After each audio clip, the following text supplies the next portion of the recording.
પણ આપણી પાસે તો કાંઈ નતું, આપણા બાપ દાદા પાસે કાંઈ નતું, આપણા વડવા પાસે કાંઈ નતું, પણ આ રાઠોડ પરિવાર જે કાંઈ છે ને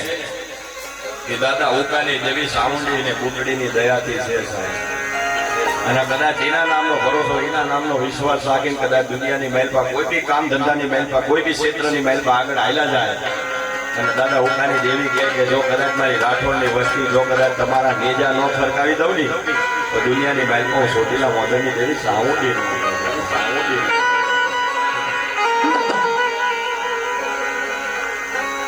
વાલા લાગે